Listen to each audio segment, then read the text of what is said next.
कार्तिक मास के कृष्ण पक्ष की चतुर्थी को करवा चौथ का व्रत रखा जाता है। इस दिन सुहागिन महिलाएं अपने पति की दीर्घ जीवन की कामना हेतु ये व्रत करती हैं। फिर रात्रि को चंद्रमा को अर्घ देकर कथा सुनती हैं और फिर पति का आशीर्वाद लेकर भोजन ग्रहण करती हैं।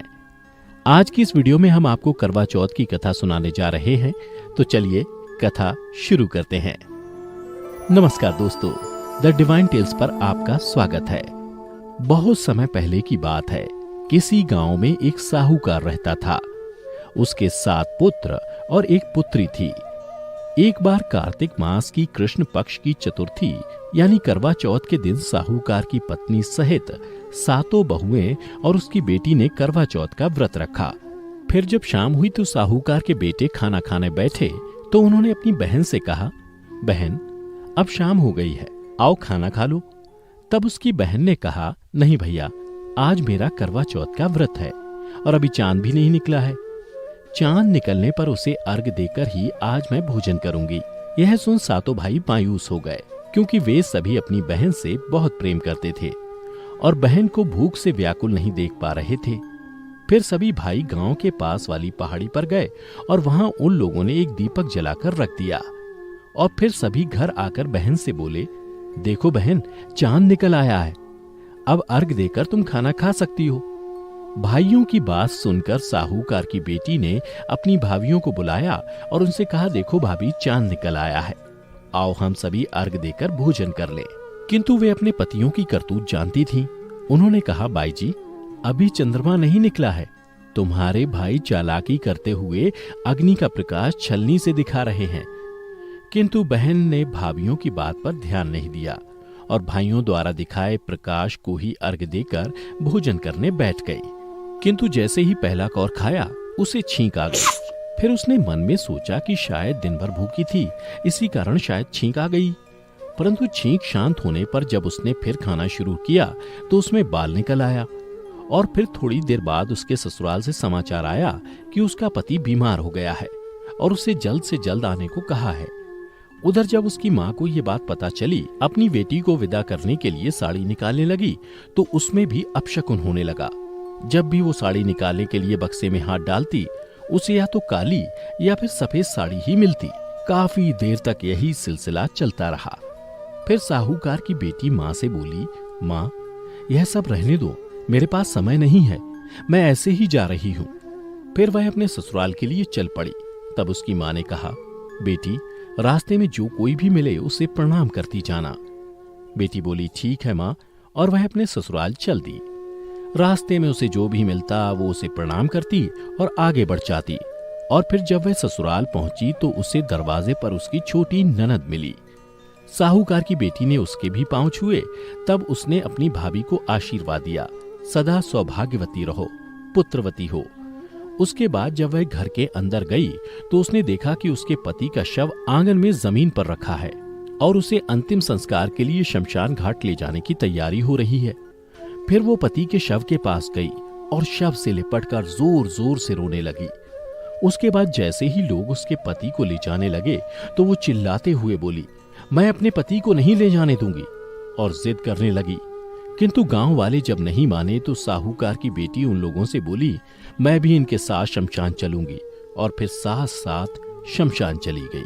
शमशान घाट पहुंचने पर जब उसके पति के अंतिम संस्कार का समय आया और उसे चिता पर लिटाया जाने लगा तो वो बोली, मैं अपने पति को जलाने नहीं दूंगी। यह सुनकर शमशान घाट में मौजूद लोगों ने उसे काफी समझाया, लेकिन वो अपनी जिद पर अड़ी रही।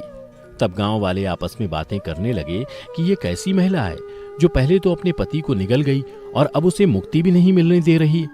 इन बातों का भी साहूकार की बेटी पर कोई प्रभाव नहीं पड़ा और वो अपने पति के शव को लेकर वहीं बैठी रही।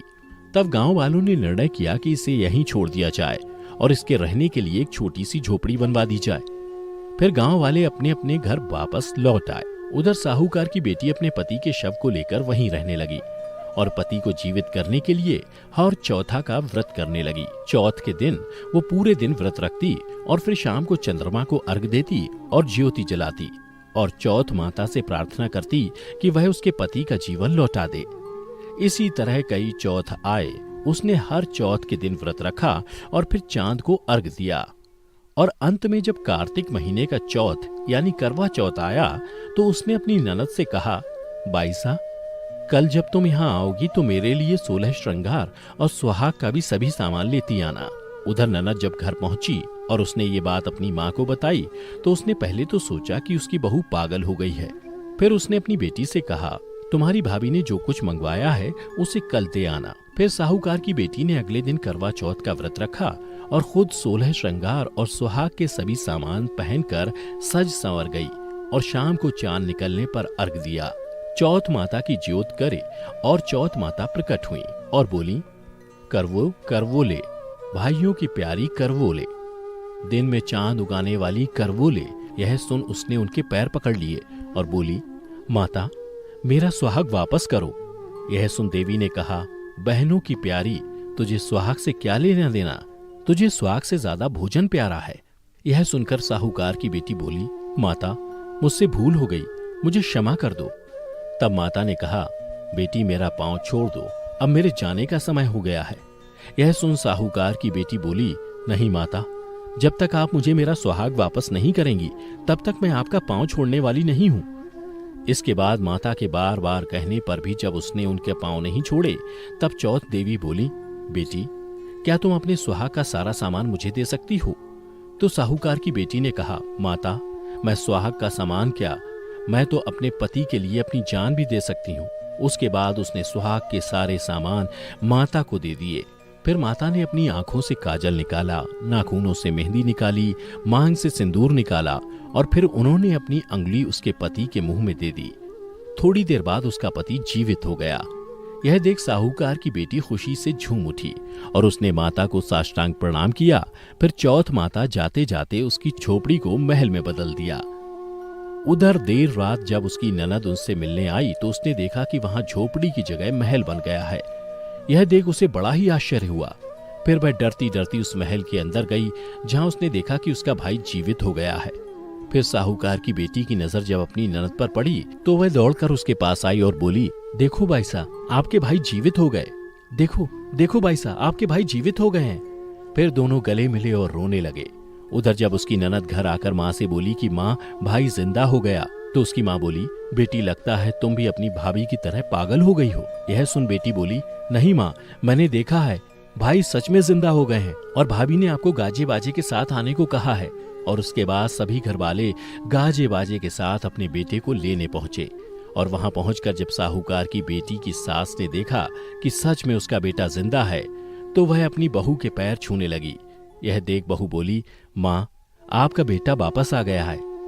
सास बोली, बेटी तुम धन्य हो, मैंने तो साल भर पहले ही अपने बेटे को मरा हुआ समझ लिया था, किंतु तुम्हारी तपस्या के कारण वो साल भर बाद फिर से जिंदा हो पाया है। तो करवा चौथ की कथा दोस्तों आज यहीं समाप्त होती है, किंतु गेहूं की 13 दाने दाएं हाथ में लेकर ही यह कथा सुने और कथा सुनने के बाद अपने सासू जी के चरण स्पर्श करें और करवा उन्हें दे दें। पानी का लोटा और गेहूं के दाने अलग रख लें। रात्रि में चंद्रोदय होने पर पानी में गेहूं के दाने डालकर उसे अर्घ दें, फिर भोजन करें। तो दर्शकों, उम्मीद करता हूं कि आपको हमारी ये कथा पसंद आई होगी। अगर पसंद आई हो तो इसे ज्यादा से ज्यादा लाइक और शेयर करें। साथ ही अगर आप हमारे चैनल पर नए हैं तो ऐसी ही कथाओं के लिए हमारे चैनल को अभी सब्सक्राइब कर लें।